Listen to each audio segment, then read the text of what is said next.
Namaskar. Welcome to another episode of Beyond Headlines with Akhilesh and me, Sujit Nair. In the last couple of days, the rupee price went up, Akhilesh. Okay, it touched 70 rupees, almost 69 to a dollar. To a dollar.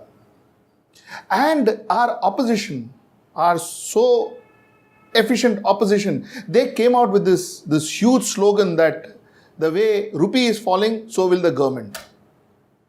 Are you kidding me? Are you kidding me? This is the solution that the opposition came up with. For a falling rupee. For a falling rupee. This is the argument that the opposition came out with. This is the protest that the opposition came out with. They said, the way we have the rupee falling, the government will fall likewise. So, none of the, we had demonetization, we had GST, we had a lot of issues, we have NPAs, we had a lot of issues.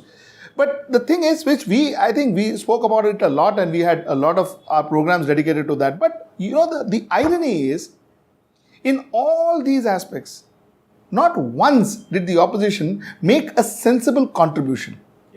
They didn't even make a sensible protest. Forget about sensible contribution in terms to figure out or give a solution to what could be an alternative solution, or rather give an alternative solution to the problem. I think, Sujit, I completely agree with what you're saying, because if you watch the NDA tenure, Mr. Modi, hardworking man in my opinion, but he's not without his fault. They could be unintentional, but faults have been there and they've been glaring. Like, for example, take the most memorable milestone of faults was demonetization. He took a decision, executed it. The Congress did not come up with any accurate, credible, even criticism of it. They would only talk about it in, political terms, so saying it's horrible, it's useless, or whatever they would say. Akhilesh, I'm sorry. They didn't even talk about it in political terms. They had a couple of jokes to crack about it, and that's about it.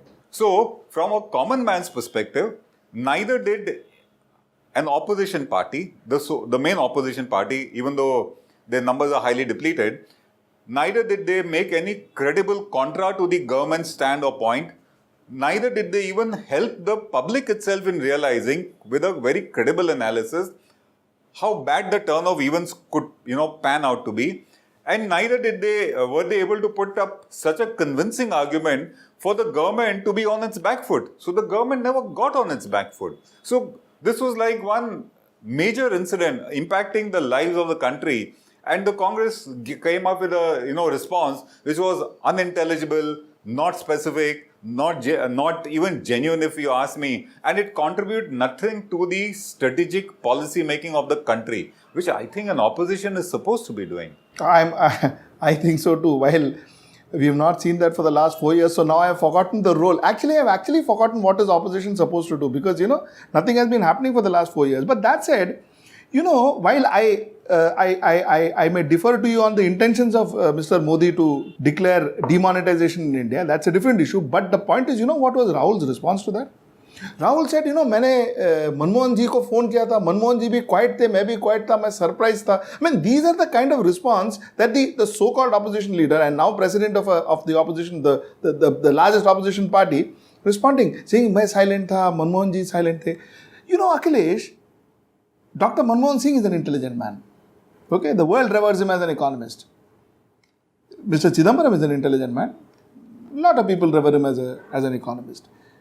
Why are do you think they have no options? They don't have an alternative solution? If the world respects them as you contend, I don't really, I have a difference of opinion there. But if the world respects them as you contend, then let them play the role for which they are respected. Let them be intellectuals. Which is what I'm saying. So if there's a government policy that they don't agree with, let there be a counter policy to educate us, normal public, that where has the government really gone wrong Which is my question. My question is, why would a person like Dr. Manmohan Singh not have a solution to the problem? I think the reason they don't have a solution is they don't think of it from that perspective. They want to oppose for the sake of opposition, or they want to probably rush to the press podium without even having given it a thought, or even having seen the fine lettering in what they are trying to be, criticizing and drawing blood against it. So they just go and make a statement which doesn't make sense at all. Possibly, if there was a strong opposition against demonetization, GST would have been handled better. You agree? GST would have been handled better. Even prior to GST, for example, in the last 1 or 2 years, taxation has been a lot on the coercive model. Okay. A lot of small traders, a lot of small entrepreneurs who have got no voice, they were tormented and troubled for taxation claims put up by the government. Why doesn't an organization like the Congress realize this? And why was it not a platform for giving a voice to these kind of tormented entrepreneurs and taking it up with the government? Why don't they realize that they have a role to play there also? So apart from giving a credible response, how about also making a credible platform to take up situations to put up to the government, which is not listening? So again, they were a cropper there completely. And then minimum support price. What was their response? It was just one of those, this was a historical blunder. That is not the kind of response we would expect from the likes of a Congress. See, right from the day go, right from our independence, 1947, even with small opposition, there was still a very credible opposition. Whether it is the Congress government then, whether it was Indira Gandhi government, whether it was Janata Party, whether it was Atal Bihari Vajpayee's government, whether it was UPA one, Rajiv Gandhi with his huge majority, correct. There was still a voice of opposition. There's still an opposition, there's a voice of opposition. But somewhere down the line, I think now that voice of opposition is over. Yeah, if you just see the immediate tenure of the UPA too, I think there was a very strong opposition. Yeah, that is exactly why UPA government was upstaged and Modi came in. So, in the UPA 2 tenure, bringing out those huge corruption cases, of course, the parliament was brought to a standstill at times for very partisan reasons. But there was a huge check on the government by the opposition, and it also educated us, the public, in a very credible way. It didn't happen this time. It brought about the concept of corruption and the way it has percolated into Indian administration very clearly during the UPA 2 time. So yeah, absolutely. And that is exactly why Congress was decimated the way it was. Yes. But then unfortunately, this time around, we don't see it happening. Yes. I don't think at the moment the opposition is playing any credible role. It's a loss to the nation.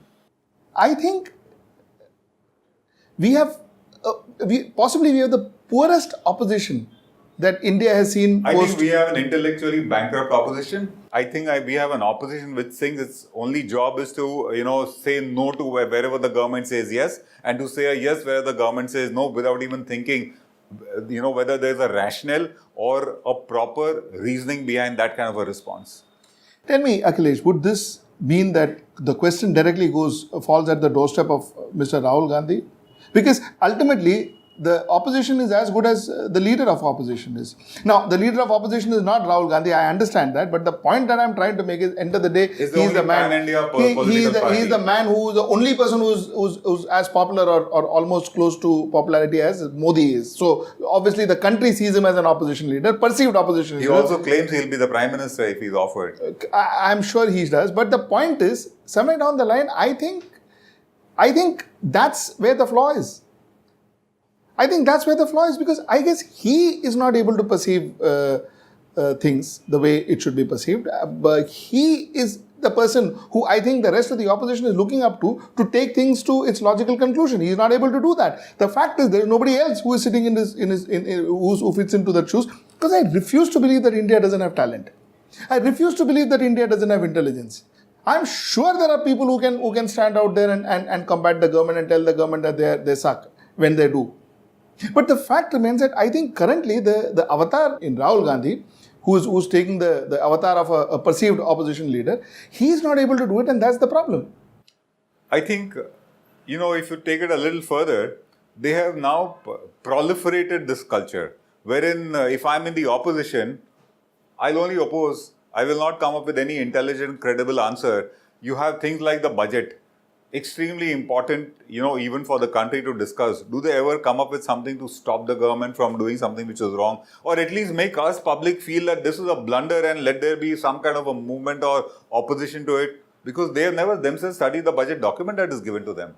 So they don't come up with any such answers. And they probably also have not let any think tank come in their organization which gives them this feedback. I would understand a politician of the street would probably never have the time to read the fine print of a document. But then shouldn't you have a back office telling you? You know, Akhilesh, I'll tell you one thing.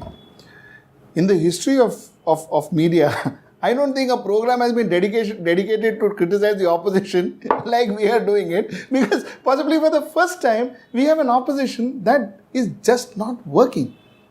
But then look at it like this, Sujit. We are bound to criticize because they are not playing their role. No, it's not just us. I think the whole of the country is criticizing the opposition today. The country today talks about how ineffective the opposition is.